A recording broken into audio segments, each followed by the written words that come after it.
Chapter 17 Phronsie. And after that there was no more trouble about that program, for as luck would have it the very next day a letter came from Joel, saying that Dr. Marks had given them a holiday of a week on account of the illness of 2 boys in their dormitory, and "May I bring home Tom Beresford? He's no end fine," and "Please, Mamsie, let me fetch Sinbad. Do telegraph yes." And Mother Fisher, after consultation with Mr. King, telegraphed yes, and wild was the rejoicing over the return of Joel and David and Percy and Van, and Tom, for Mother Fisher was ready to receive with open arms, and very glad silently to watch, one of Joel's friends. "And to think that Sinbad is coming!" cried Polly, dancing about. "Just think, Phronsie, Joel's dear dog that Dr. Marks let him take to the little cobbler to keep for him." And she took Phronsie's hand, and they spun around the hall. "I shall get him a new pink ribbon," declared Phronsie breathlessly, when the spin was over. "Do!"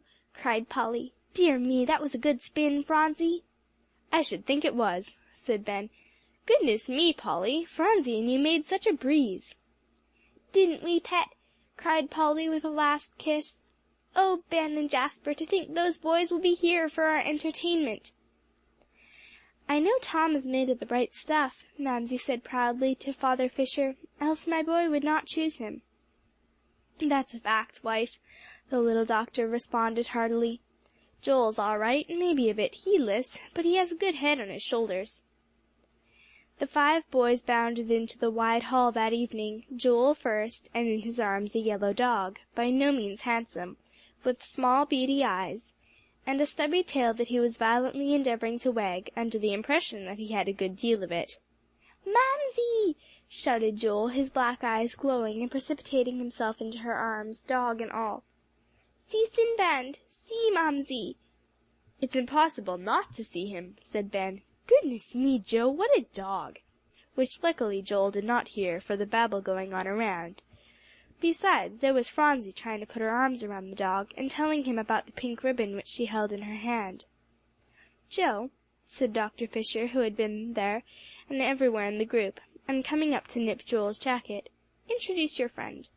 You're a pretty one, to bring a boy home and—" "I forgot you, Tom," shouted Joel, starting off, still hanging to his dog. "Oh, there you are!"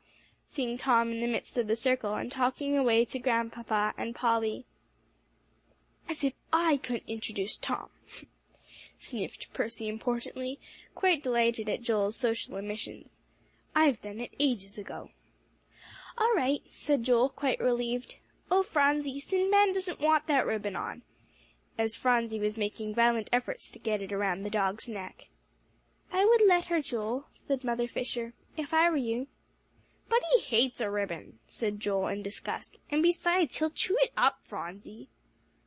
"I don't want him to chew it up, Joel," said Phronsie slowly, and pausing in her endeavors, and she looked very sober. "I'll tell you, Phronsie." Mrs. Fisher took the pink satin ribbon that Phronsie had bought with her own money. "Now do you want Mother to tie it on?" "Do, Mamsie," begged Phronsie, smoothing her gown in great satisfaction. And presently there was a nice little bow standing up on the back of Sinbad's neck, and there didn't seem to be any ends to speak of. There was nothing to distract his attention from the responsibility of watching all the people. "Oh, isn't he beautiful!" cried Phronsie in a transport, and hopping up and down to clap her hands. "Grandpapa dear, do look! And I've told Princey all about him, and given him a ribbon too, so he won't feel badly." And after this excitement had died down, Joel whirled around. "Tom's brought his banjo," he announced. "Oh!" exclaimed Polly. "And he can sing," cried Joel, thinking it best to mention all his accomplishments at once. "Don't, Joe," begged Tom, twitching his sleeve. Polly looked over at Jasper with sparkling eyes, and the color flew into her cheeks. "Splendid," his eyes signaled back. "What is it?" cried Joel, giving each a sharp glance. "Now you two have secrets, and that's mean when we've just got home. What is it, Polly?" He ran to her, shaking her arm. "You'll see in time," said Polly, shaking him off to dance away. "I don't want to know in time," said Joel. "I want to know now. Mamsie, what is it?" "I'm sure I haven't the least idea," said Mother Fisher, who hadn't heard Joel's announcement. And I think you would do better, Joey, to take care of your guest and let other things wait." "Oh, Tom doesn't want to be fussed over," said Joel carelessly, yet he went back to the tall boy standing quite still in the midst of the general hilarity. "That's just the way Ben and Polly used to do in the little brown house," he grumbled, "always running away and hiding their old secrets from me, Tom." "Well, we had to, if we ever told each other anything," said Ben coolly. "Joel everlastingly tagged us about, Beresford." "Well, I had to, if I ever heard anything," burst out Joel with a laugh. "Come on, Tom," and he bore him off together with Sinbad. "Polly," Jasper was saying, the two now being off in a corner, "how fine! Now perhaps Tom Beresford will sing." "And play," finished Polly with kindling face. "Oh, Jasper, was anything ever so gorgeous?" she cried joyfully, for Polly dearly loved high-sounding words. "And we'll sell a lot more tickets, because he's new, and people will want to hear him." "If he will do it," said Jasper slowly, not wanting to dampen her anticipation, but dreadfully afraid that the new boy might not respond. "Oh, he'll do it, I believe," declared Polly confidently. "He must, Jasper, help about that poor brakeman's family." And he did. Tom Beresford evidently made up his mind, when he went home with Joel, to do everything straight through that the family asked him, for he turned out to be the best visitor they had entertained, and one and all pronounced him capital. All but Joel himself, who told him very flatly the second day that he wasn't half as nice as at school, for he was now running at everybody's beck and nod. "Instead of yours," said Tom calmly. Then he roared. "Hush up!" cried Joel, very uncomfortable and getting very red. "Well, you must acknowledge, Tom, that I want to see something of you, else why would I have brought you home, pray tell?" "Nevertheless, I shall do what your sister Polly and your mother and Jasper and Mr. King ask me to," said Tom composedly, which was all Joel got for his fuming. And the most that he saw of Tom after that was a series of dissolving views, for even Phronsie began to monopolize him, being very much taken with his obliging ways. At last Joel took to moping, and Ben found him thus in a corner. "See here, old fellow, that's a nice way, to come home on a holiday and have such a face. I don't wonder you want to sneak in here." "It's pretty hard," said Joel, trying not to sniffle, "to have a fellow you brought home from school turn his back on you." "Well, he couldn't turn his back on you," said Ben, wanting very much to laugh, but he restrained himself, "if you went with him." "I can't follow him about," said Joel in a loud tone of disgust. "He's twanging his old banjo all the time, and Polly's got him to sing, and he's practicing up. I wish 'twas smashed." "What?" said Ben, only half comprehending. "Why, his old banjo. I didn't think he'd play it all the time," said Joel, who was secretly very proud of his friend's accomplishments, and he displayed a very injured countenance. "See here now, Joe," said Ben, laying a very decided hand on Joel's jacket, "do you just drop all this, and come out of your hole. Aren't you ashamed, Joe? Run along and find Beresford, and pitch into whatever he's doing." "I can't do anything for that old concert," said Joel, who obeyed enough to come out of the old hole, but stood glancing at Ben with sharp black eyes. "I don't know about that," said Ben. "You can at least help to get the tickets ready." "Did Polly say so?" demanded Joel, all in a glow. "Say, Ben, did she?" advancing on him. "No, but I do, for Polly asked me to do them, and you know, Joe, I'm busy all day." He didn't say how tired, also, but Joel knew how Ben was working at Cabot and Van Meter's, hoping to get into business life the sooner, to begin to pay Grandpapa back for all his kindness. "Ben, if I can help you with those tickets, I'll do it."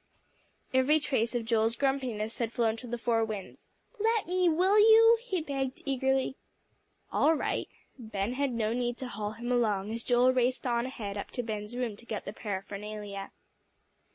"I can't think what's become of Joel," said Polly, flying down the long hall in great perplexity. "We want him dreadfully. Have you seen him, Phronsie?" "No," said Phronsie, "I haven't, Polly," and a look of distress came into her face. "Never mind, pet," said Polly, her brow clearing. "I'll find him soon." But Phronsie watched Polly fly off with a troubled face. Then she said to herself, "I ought to find Joey for Polly," and started on a tour of investigation to suit herself. Meanwhile, Ben was giving Joel instructions about the tickets, and Joel presently was so absorbed he wouldn't have cared if all the Tom Beresfords in the world had deserted him, as he bent over his task, quite elated that he was helping Polly, and becoming one of the assistants to make the affair a success. "I guess it's going to be a great thing, Ben," he said, looking up a moment from the pink and yellow pasteboard out of which he was cutting the tickets. "You better believe so," nodded Ben, hugely delighted to see Joe's good spirits, when the door opened and in popped Phronsie's yellow head. She ran up to Joel. "Oh, Joey," she hummed delightedly, "I've found you," and threw herself into his arms. Joel turned sharply, knife in hand. It was all done in an instant. Phronsie exclaimed, "Oh!" in such a tone that Ben, off in the corner of the room, whirled around to see Joel, white as a sheet, holding Phronsie. "I've killed her!" he screamed. Ben sprang to them. The knife lay on the table, where Joel had thrown it, a little red tinge along the tip. Ben couldn't help seeing it as he dashed by with a groan. "Give her to me," he commanded hoarsely. "No, no, I'll hold her," persisted Joel, through white lips and hanging to Phronsie. "Give her to me, and run down for Father Fisher." "It doesn't hurt much, Joey," said Phronsie, holding up her little arm. A small stream of blood was flowing down, and she turned away her head. Joel took one look and fled with wild eyes. "I don't believe it's very bad," Ben made himself call after him hoarsely. "Now, Phronsie, you'll sit in my lap, there, and I'll keep this old cut together as well as I can. We must hold your arm up so, child." Ben made himself talk as fast as he could to keep Phronsie's eyes on him. "I got cut in the little brown house once, didn't I, Bensie?" said Phronsie, trying to creep up farther into Ben's lap. "You must sit straight, child," said Ben. Oh, would Father Fisher and Mamsie ever come, for the blood, despite all his efforts, was running down the little arm pretty fast. "Why, Ben?" asked Phronsie, with wide eyes, and wishing that her arm wouldn't ache so, for now quite a smart pain had set in. "Why, Bensie?" and thinking if she could be cuddled it wouldn't be quite so bad.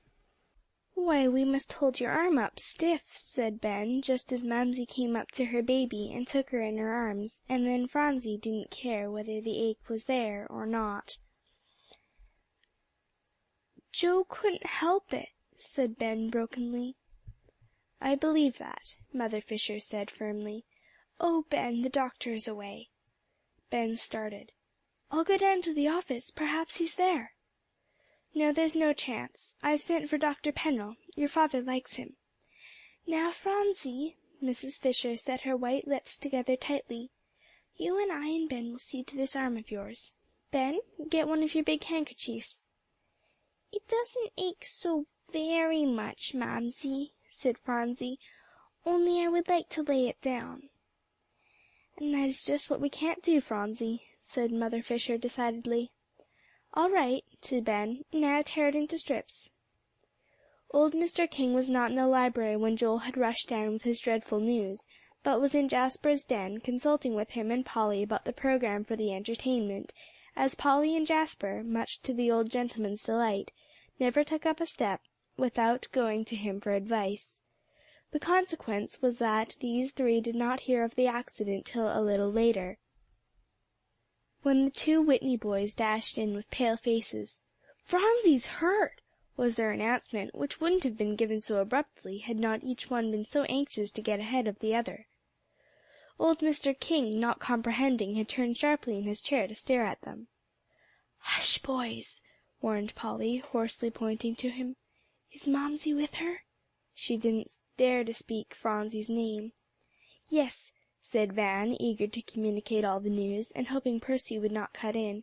But Percy, after Polly's warning, had stood quite still, afraid to open his mouth.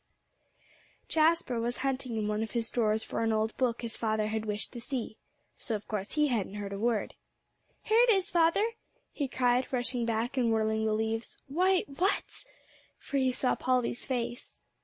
"Oh, Jasper, don't!" said Polly brokenly. "Why do you boys rush in this manner?" demanded old Mr. King testily. "And Polly, child, what is the matter?" "Grandpapa," cried Polly, rushing over to him, put her arms around his neck, "Phronsie's hurt some way. "I don't believe it is much," she gasped, while Jasper ran to his other side. "Phronsie hurt!" cried old Mr. King in sharp distress. "Where is she?"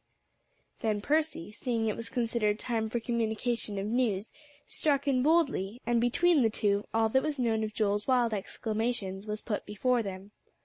All this was told along the hall and going over the stairs, for Grandpapa, holding Polly's hand, with Jasper hurrying fast behind them, was making good time up to Ben's room.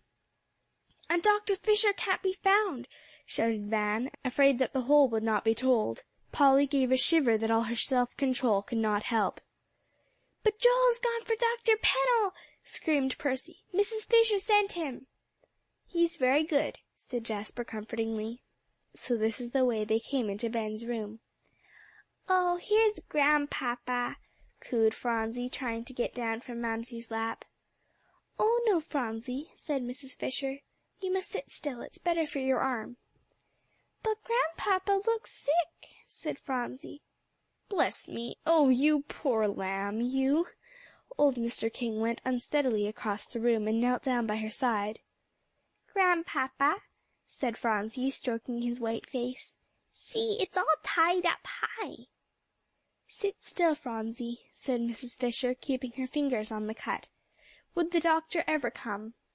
Besides, Joel, Thomas, and several more messengers were dispatched with orders for Dr. Pennell, and to find Dr. Fisher, with the names of the other doctors, if these failed. God would send one of them soon, she knew. Phronsie obediently sat quite still, although she longed to show Grandpapa the white bandages drawn tightly around her arm, and she smoothed his hair, while he clasped his hands in her lap. "I want Polly," she said presently. "Stay where you are, Polly," said her mother, who had telegraphed this before with her eyes, over Phronsie's yellow hair. Polly, at the sound of Phronsie's voice, had leaned forward, but now stood quite still, clasping her hands tightly together. "Speak to her, Polly," said Jasper. But Polly shook her head, unable to utter a sound.